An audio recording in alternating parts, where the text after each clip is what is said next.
Pandemi COVID-19 telah menginfeksi jutaan orang dan merenggut nyawa ratusan dan ribuan orang di seluruh dunia. Wabah virus dimulai di China, di kota Wuhan, dan telah menyebar di seluruh dunia dengan Amerika Serikat sebagai negara yang paling terkena dampak, diikuti oleh Italia dan Spanyol. Jumlahnya terus meningkat. Ya, ini sangat memilukan, tetapi di tengah-tengah negativitas, kekacauan dan ancaman terhadap kehidupan, virus corona membuat beberapa hal menjadi positif. Virus corona telah membantu planet bumi pulih. Baru-baru saja, pemanasan global telah menyebabkan perubahan parah dalam iklim karena emisi gas rumah kaca di atmosfer. Organisasi Meteorologi Dunia menandai tahun 2019 dengan panas global yang luar biasa. Mundurnya permukaan es dan laut yang didorong oleh gas rumah kaca dan aktivitas manusia. Sesuai studi PBB, 2019 juga dianggap sebagai tahun terpanas dalam sejarah manusia. Tetapi pada tahun 2020, berkat virus corona dan ancamannya terhadap kehidupan manusia, banyak negara telah dipaksa untuk melakukan lockdown, menutup kegiatan industri dan fasilitas transportasi untuk mengekang virus tersebut. Akibatnya, tingkat polusi turun dan bumi mendapatkan waktu yang diinginkan untuk pulih. Seismolog di seluruh dunia telah memperhatikan bahwa gemuruh di permukaan bumi berkurang. Penurunan aktivitas telah memudahkan para seismolog untuk mengambil sinyal seismik dari interior bumi. Karenanya, mereka sekarang dapat mengidentifikasi gempa berkekuatan 5,5 skala Richter yang merupakan tugas sulit atau hampir tidak mungkin. Indeks kualitas udara dunia menandai 21 kota di India di antara 30 kota paling tercemar di dunia dengan polusi udara. Delhi telah menunjukkan peningkatan kualitas udara pasca lockdown dari yang tidak sehat pada 2019 hingga sedang pada Maret hingga April 2020. Banyak negara telah melihat peningkatan sekitar 30% pada kualitas udara. China sendiri mengeluarkan gas rumah kaca 25% lebih sedikit sejak beberapa minggu terakhir karena lockdown. Agora Think Tank, salah satu kebijakan energi terkemuka Eropa, menunjukkan bahwa emisi gas rumah kaca Jerman akan kurang dari 40% tahun ini dibandingkan tahun lalu. Venesia, salah satu tempat wisata terpadat yang biasanya ramai dikunjungi orang, sunyi dan terpencil.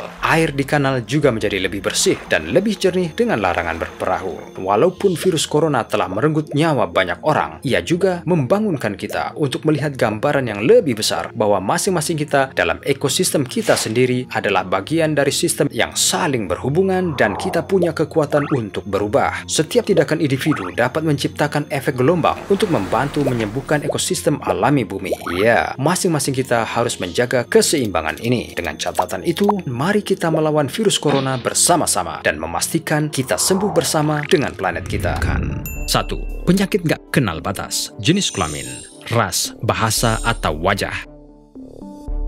Mari hadapi kenyataan. Kamu bisa menjadi siapapun di urutan peringkat tertinggi atau orang kebanyakan. Penyakit nggak akan ngerti ini. Ini dapat mempengaruhi siapapun, siapa saja, dan hampir di mana saja. Kita dibuatnya menjadi lebih rendah hati dan empatik satu sama lain, berperilaku sederhana. Kita diajari bahwa kita semua sama-sama terpapar virus ini dan kita harus saling menghormati pada saat-saat seperti ini dan menghormati kehidupan di atas semua perbedaan yang diciptakan oleh manusia. 2. Boleh saja menukar kebebasanmu untuk kebaikan umat manusia yang lebih besar.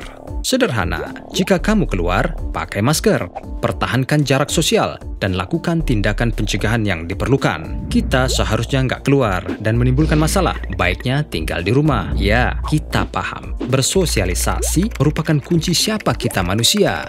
Tetapi pandemi ini telah memaksa kita melakukan perubahan mendadak dan drastis terhadap gaya hidup kita. Dan ini akan menjadi kenormalan baru kita untuk sementara waktu. Jadi, tukar sedikit kebebasanmu untuk kebaikan yang lebih besar. 3. Cuci tanganmu, virus atau bukan, lebih baik aman daripada menyesal. Apa paling penting diajarkan penyakit ini untuk kita? Agar higienis dan tetap bersih. Ya, kita terima bersih begitu saja dan gak pernah benar-benar memikirkan beberapa kali kita biasa mencuci tangan dalam sehari. Apa yang kita sentuh atau bagaimana menjaga kebersihan diri kita. Virus atau enggak, mari jadikan ini rutinitas biasa. Mari pastikan kita tetap bersih dan sehat, menghindari kemungkinan jatuh sakit. 4. Bekerja dari rumah harus menjadi pilihan bagi banyak orang. Kenormalan baru ini mungkin hanya menjadi praktek standar. Setidaknya untuk beberapa karyawan bahkan setelah situasi COVID-19 terkendali. banyak tenaga kerja di seluruh dunia telah pindah ke model kerja dari rumah untuk menjaga agar layanan dan alur kerja mereka nggak terganggu. Para ahli mengatakan beberapa perusahaan cenderung pindah ke kerja di rumah secara permanen. Jika ini opsinya, ambil, ikuti, dan ini pastinya akan ada sedikit kerumunan orang yang bepergian keluar. Semakin sedikit, semakin baik. 5. Jangan pernah menganggap remeh penyakit apapun. Jangan. Penyakit jangan dianggap remeh. Pasien harus segera berkonsultasi dengan dokter jika merasakan suatu gejala. Jika kamu merasa nggak sehat, kamu harus mendatangi fasilitas perawatan kesehatan sesegera mungkin, dan dengan melakukannya, kamu akan menjaga diri sendiri dan anggota keluargamu juga. 6. Menghargai dokter dan staf medis. Mereka berpakaian putih itu seperti dewa dan pahlawan kita. Pertempuran pandemi ini dipimpin oleh pasukan dokter, perawat, para medis, dan peneliti. Mereka berperang di berbagai bidang dan yang paling tidak bisa kita lakukan untuk mereka adalah menghormati mereka dan bekerja sama. Kita sering menganggap biasa staf medis dan pengasuh kita. Inilah saatnya berterima kasih kepada mereka atas waktu, kesabaran, dan dedikasi mereka. 7. Yang paling cerdas bertahan hidup.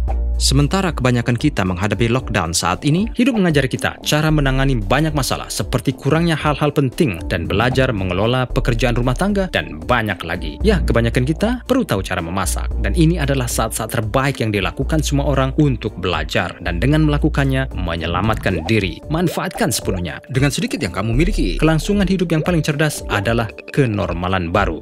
8. Pentingnya berbicara dengan teman dan keluargamu. Manusia selalu terjebak dengan rutinitasnya. Kesana kemari, berusaha jadi sukses atau malah sebaliknya. Saat lockdown di rumah, kita terhubung dengan keluarga kita lagi. Meski begitu, kita sudah terikat dengan teman-teman kita melalui panggilan video dan meluangkan waktu untuk berbicara dengan mereka. Ya, tunda dululah. Hargai orang yang kita kasihi sesekali. 9. Belajar menghargai alam. Lockdown membuat kita memperhatikan betapa jernihnya langit, betapa segarnya udara saat tidak tercemar, betapa indahnya alam bila tidak diusik atau dikotori. Bumi juga butuh liburan dan virus corona pastinya membantunya pulih. Mari terus melakukannya dan pastikan kita menjaga keseimbangan lingkungan dan mencintai planet kita. 10. Belajar mencintai diri sendiri. Introspeksi diri. Ya, kita semua telah hidup jauh melampaui apa yang kita pikir. Kita nggak akan mampu melampaui waktu. Virus ini telah menyadarkan kita bahwa sebagian besar yang kita pikir penting tidak terlalu penting. Kita tidak terlalu perlu tempat-tempat yang berisik dan orang-orang di sekitar kita sepanjang waktu untuk kegairahan atau percaya akan bahagia. Kita bisa menghentikan waktu sedikit saja dan mengenal diri kita sedikit lebih baik dan tidak selalu terburu-buru berpacu dengan waktu dan lupakan diri kita sendiri. Pada akhirnya, mari berharap untuk hari esok yang positif dan lebih baik dan bersyukur atas sedikit sukacita yang membuat kita tetap hidup dan aktif, tetap aman, tetap sehat. Akibat virus corona, dunia menyaksikan lockdown yang belum pernah ada sebelumnya. Untuk berapa lama lockdown ini bisa diperpanjang? Meskipun konsensus sosial dan politik mendukung lockdown untuk menghindari penyebaran virus corona, dalam beberapa kasus, frustrasi publik mengambil alih ini menimbulkan protes di Amerika Serikat dan negara-negara lain karena kebutuhan mendesak untuk membuka kembali ekonomi. Sekiranya lockdown ini dicabut, orang masih perlu mematuhi langkah-langkah social distancing sampai sebuah vaksin dikembangkan. Tetapi sayangnya, ini nggak mungkin untuk 6-12 bulan lagi. Selama waktu itu, bayangkan jika kita mulai menggunakan transportasi umum yang padat, berbelanja di pusat perbelanjaan yang ramai, makan di restoran favorit kita, menghadiri acara-acara publik dan pergi ke bioskop, di mana kita akan dipaksa untuk duduk bersebelahan. Bukankah ini menempatkan kita pada risiko tertular virus? Apakah ini berarti bahwa jika negara-negara mulai melonggarkan pembatasan lockdown yang diberlakukan, akankah ada gelombang kedua pandemi ini? Nah, sejarah akan terulang kembali. Pada 1918, ada 3 gelombang pandemi influenza. Gelombang kedua menewaskan lebih dari 50 juta orang dan jauh lebih dahsyat daripada yang pertama. Pandemi flu juga telah mengalami beberapa wabah, termasuk influenza H1N1 yang dimulai pada April 2009 dan memiliki wabah kedua pada musim gugur tahun yang sama. Selama sepekan terakhir, banyak negara telah mempertimbangkan rencana untuk mulai melonggarkan pembatasan virus corona. Namun, Centers for Disease Control percaya bahwa ada risiko dalam melonggarkan pembatasan terlalu cepat karena wabah lain virus dapat merebak musim dingin mendatang. Dan bagian yang menakutkan adalah bahwa gelombang kedua bisa lebih berbahaya daripada yang pertama karena akan terjadi selama musim flu. Di banyak negara, flu biasa terjadi selama musim dingin, musim gugur, dan musim hujan karena umumnya basah dan dingin. Ini adalah waktu di mana rumah sakit umumnya paling sibuk dan dirancang untuk menghadapi lonjakan musiman. Namun, jika gelombang kedua virus corona merebak, itu dapat mengganggu sistem dan menambah tekanan pada sistem perawatan kesehatan. Flu biasa terjadi pada kelompok berisiko tinggi yang terkena COVID-19. Ini termasuk orang di atas usia 65 tahun dan mereka yang memiliki masalah pernafasan. Baik flu dan COVID-19 mempengaruhi sistem pernafasan dan menyebabkan demam. Tetapi, tidak banyak yang diketahui tentang bagaimana kedua penyakit dapat dibedakan. Akan ada kasus di mana orang yang menderita flu tetapi mungkin percaya bahwa mereka memiliki COVID-19 dan akibatnya menyia-nyiakan sejumlah besar alat tes yang sangat dibutuhkan. China diduga mengendalikan wabah di Provinsi Hubei setelah melaporkan hampir 0 kasus baru dan transmisi selama beberapa minggu terakhir. Mereka adalah orang-orang pertama yang mencabut larangan pembatasan yang diberlakukan, sementara seluruh dunia mengawasi apakah mereka dapat menghindari wabah kedua. Namun, mereka baru-baru ini melaporkan peningkatan kasus COVID-19 di kota Harbin yang terletak di timur laut China sekitar 2000 km dari Wuhan, sehingga mengakibatkan lockdown baru. Hal ini menimbulkan pertanyaan bagi negara lain tentang kapan dan bagaimana cara melonggarkan pembatasan untuk menghindari gelombang kedua. Profesional kesehatan percaya pencegahan dan kehati-hatian selalu merupakan pendekatan terbaik. Meskipun gelombang kedua dan puncak akibat dalam fase pandemi secara teknis berbeda dari yang pertama, ancamannya sama, dan itu adalah penyakitnya kembali secara efektif. Wabah gelombang besar telah dipelajari secara mendalam dan pencegahan setiap gelombang infeksi berikutnya sangat penting dalam studi pemodelan epidemiologis dan persiapan pandemi. Studi-studi ini telah mempertimbangkan segala sesuatu, mulai dari perilaku sosial dan kebijakan kesehatan hingga vaksinasi dan peningkatan kekebalan komunitas yang juga dikenal sebagai kekebalan kelompok. Ancaman yang ditimbulkan oleh pandemi COVID-19 saat ini hanya bisa menurun ketika populasi membangun kekebalan yang lebih kuat dan menjadi kurang sensitif terhadap penyakit, atau ketika vaksin yang layak tersedia untuk umum, yang keduanya bisa memakan waktu lama. Melonggarkan pembatasan tanpa mempertahankan jarak sosial dan pengujian kualitas akan meningkatkan risiko orang dengan kekebalan rendah terpapar orang terinfeksi, serta mereka yang mungkin merupakan pembawa tanpa gejala. Karenanya penting bahwa untuk mengangkat lockdown massal, pengujian perlu dilakukan. Tindakan karantina dan pengobatan yang efisien harus disediakan untuk mereka yang dites positif. Agar bisnis dapat buka kembali, karyawan harus menjalani tes medis rutin. Pemerintah perlu mengatur pertemuan sosial di tempat-tempat umum dan memindai gejala orang secara teratur. Dan tentu saja, individu harus terus mengikuti pedoman social distancing dan langkah-langkah pencegahan lainnya. Mematuhi praktik-praktik ini adalah cara terbaik menahan wabah sekarang dan semoga menghambat gelombang kedua. Meskipun pemerintah mulai mencabut pembatasan yang diberlakukan, kita masih perlu berhati-hati dan beralih ke kehidupan setelah lockdown satu langkah pada satu waktu. Beberapa bulan terakhir ini sangat sulit bagi semua orang di seluruh dunia karena pandemi COVID-19 yang mempengaruhi kita semua.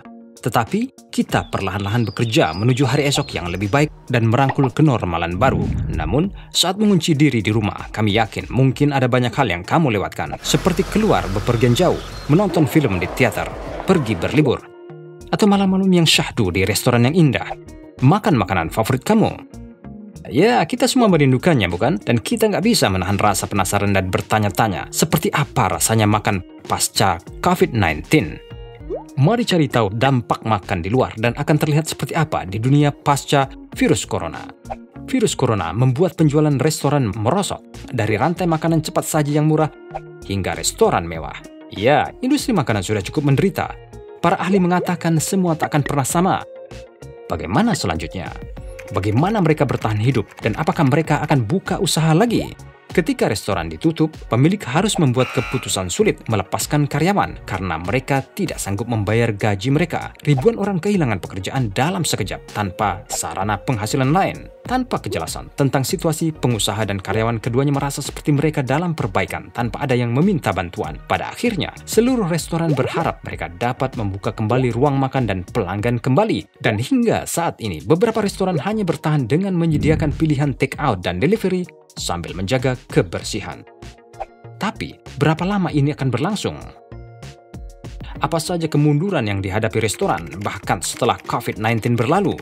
Restoran adalah salah satu bisnis yang paling terpukul dalam pandemi ini, dan mereka adalah salah satu dari beberapa industri yang akan menghadapi rintangan besar dalam membuat pelanggan nyaman kembali. Tiba-tiba, orang akan merasa bahwa mereka tidak ingin makanan mereka disentuh oleh siapapun lagi. Selain itu, orang-orang menyadari bahwa mereka dapat hidup tanpa restoran karena ada lebih banyak orang yang memasak di rumah dan benar-benar menikmatinya. Ada kekhawatiran yang berkembang bahwa restoran telah kehilangan daya tariknya di tingkat yang lebih dalam di antara para pelanggannya. Aturan baru untuk restoran setelah COVID-19.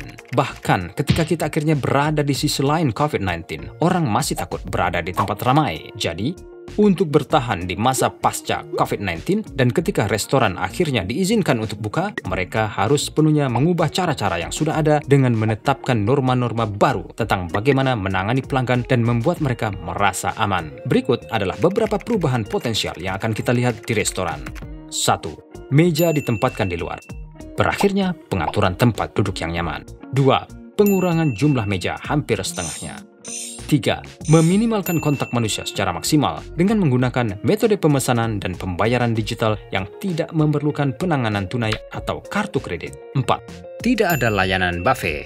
5. Pekerja mengenakan masker dan sarung tangan setiap saat dan mendisinfeksi dan membersihkan semua permukaan secara berkala. 6. Pemeriksaan suhu di pintu bisa menjadi hal biasa. 7. Menu sekali pakai akan menggantikan menu normal dan peralatan akan dibungkus sendiri. 8. Lebih banyak opsi take out dan delivery premium dengan segel pengamanan di wadah. 9. Tidak ada lagi berbagi piring sesama teman atau kolega. 10. Pembersih bukan makanan murah. Konsumen akan lebih memperhatikan bahan-bahan berkualitas yang dimasak dan disajikan dalam kondisi bersih dan higienis, dan karenanya restoran harus mengikuti itu. Restoran menyatukan budaya dan masyarakat yang berbeda dan membantu orang terhubung dengan lebih baik. Yang bisa kita lakukan hanya berharap bisnis restoran berhasil melewati masa sulit ini. Bukan cara cepat sehat sebagaimana orang-orang melanjutkan hidup mereka di seluruh dunia. Namun, dengan memulai kembali secara bertahap ketika kita melewati semua ini, kita berharap kita dapat melihat restoran favorit kita kembali. Dan sambil menunggu, mari kita nikmati berkah kenormalan baru dan hargai setiap hari apa adanya. Pikirkan manusia sebagai komputer dengan fungsi hebatnya, dengan otak sebagai CPU dan jantung sebagai baterai. Sama seperti komputer, manusia juga rentan terhadap serangan virus. Mirip seperti virus komputer yang merusak program, menghapus file, atau menggandakan. Virus biologis membajak mesin metabolisme sel dan berkembang biak dengan cepat. Ketika virus seperti COVID-19 menyerang sistem kekebalan kita, ia kewalahan dan tidak dapat melakukan pertahanan yang kuat. Karenanya, saat ini komunitas global mengandalkan kesehatan masyarakat dan jarak sosial untuk mengatasi wabah yang belum pernah terjadi sebelumnya. Andai saja, seperti antivirus digital untuk komputer, kita punya vaksin untuk melindungi diri kita dari virus corona. Coba tebak, ilmuwan di seluruh dunia bekerja keras untuk ini. Tapi, kenapa lama sekali? Sederhananya, tidak. Produksi vaksin untuk penyakit menular selalu memakan waktu beberapa tahun. Tetapi, sesuai prosedur saat ini, vaksin untuk COVID-19 mungkin tidak memakan waktu lama. Setelah wabah SARS di Asia pada tahun 2002 dan wabah MERS di Timur Tengah pada tahun 2012-2013, minat untuk mengeluarkan uang dan upaya pengembangan vaksin menurun ketika epidemi ini mati.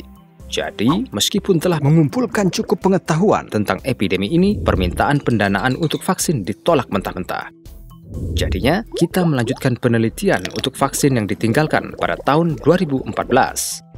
Karena COVID-19 juga dikenal sebagai SARS-CoV-2 berasal dari keluarga yang sama dengan virus corona seperti SARS dan MERS, mengembangkan vaksin saat ini mungkin lebih mudah dan lebih cepat jika kita menyelesaikan satu dari dua epidemi terakhir.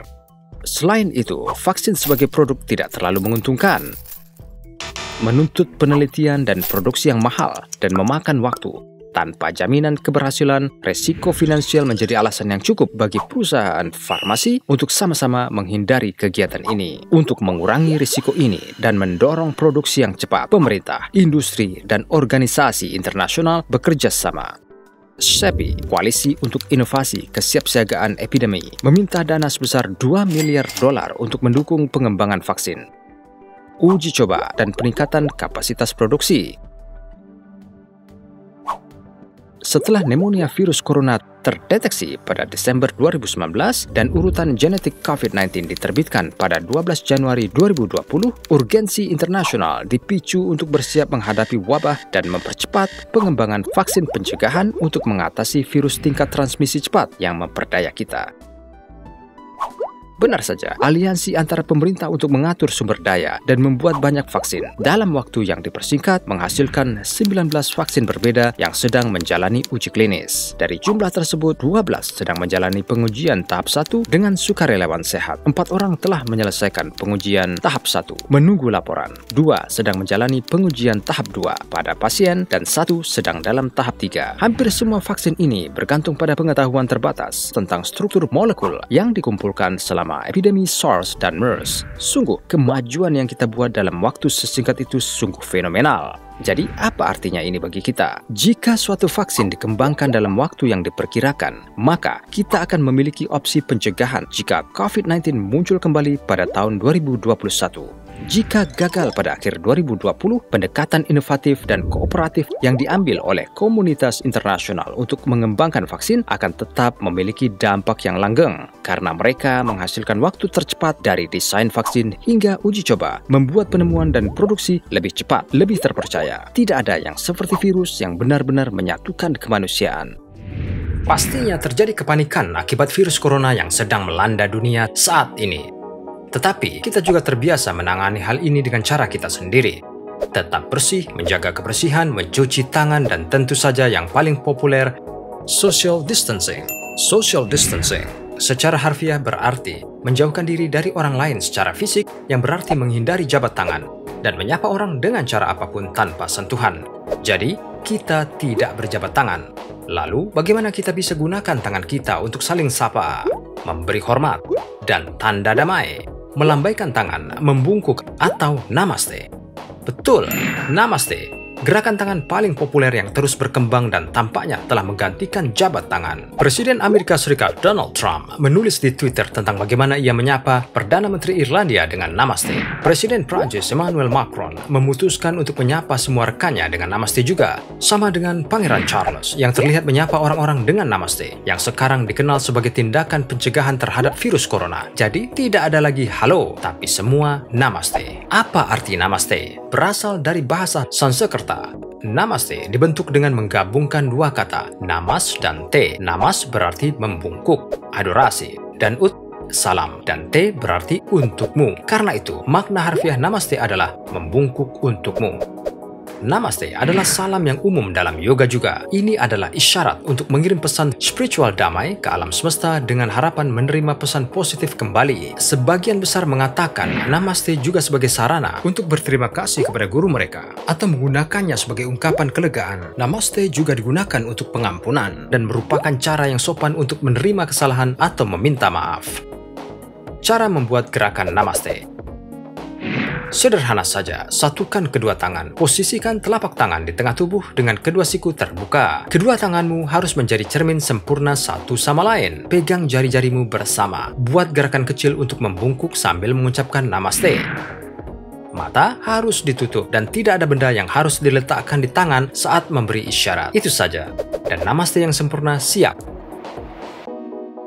Tapi tentu saja hindari jabat tangan, pelukan, dan semua sentuhan yang tidak perlu atau tampak tidak sehat dari sudut pandang sosial.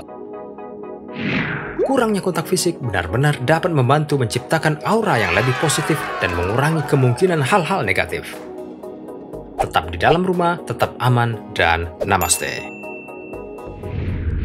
Sejak kasus COVID-19 pertama muncul pada bulan Desember 2019, kasus ini telah menyebar ke seluruh dunia dan telah mengancam kehidupan jutaan orang. Walaupun sangat menakutkan melihat begitu banyak orang menderita, sangat penting bagi kita untuk memperlambat penyebaran virus ini, di mana orang-orang di seluruh dunia mempraktekkan social distancing dan isolasi. Sementara langkah-langkah ini sangat penting untuk menghentikan penyebaran penyakit ini, hal ini telah membawa banyak perubahan dalam kehidupan normal kita sehari-hari. Ketidakpastian, perubahan rutinitas harian berdampak pada keuangan. Perubahan-perubahan ini tidak diragukan lagi akan berdampak pada kesehatan mental dan kesejahteraan kita, baik jangka pendek maupun panjang.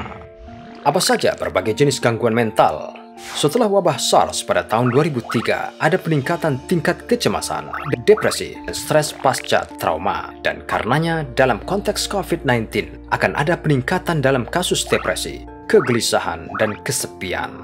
Gugup, sedih, marah, lekas marah, serangan panik, gangguan tidur, kekhawatiran berlebihan, dan perasaan tidak berdaya adalah beberapa konsekuensi lain yang bisa dihadapi orang. Yang memperburuk ini adalah kemungkinan perlambatan ekonomi, potensi kehilangan pekerjaan, beban keuangan, dan ketidakpastian tentang kemungkinan di masa depan.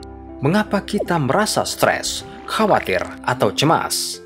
Alasan mengapa isolasi dapat berdampak besar pada kesehatan mental kita adalah karena ini bertentangan dengan naluri sosial manusia yang utama untuk mencari kenyamanan dalam kelompok yang lebih besar. Apakah itu keluarga, teman, tetangga, atau rekan kerja? Manusia terhubung untuk menjadi makhluk sosial, dan itulah cara kita mengatasinya ketika sebuah bencana besar terjadi. Tetapi dalam kasus virus corona, kita disuruh mengatasi ini dengan menjauhi satu sama lain, dan disinilah masalah muncul. Bagaimana kita menangani ini? Masalah ini sama sekali normal dan sejalan dengan skenario global, dan sangat mungkin bahwa setiap individu yang dikarantina merasa seperti ini pada waktu tertentu. Namun, yang penting adalah untuk tidak mengabaikan masalah ini dan mengenalinya, kemudian mengadopsi mekanisme coping untuk mengurangi atau menghilangkan sepenuhnya. Berikut adalah beberapa strategi penyelesaian masalah yang dapat kita terapkan untuk meningkatkan kesehatan mental kita, yang dapat membantu mengambil alih hidup. Tidur yang cukup. Pergi tidur dan bangun pada waktu yang sama setiap hari. Tetap lakukan jadwal tidurmu.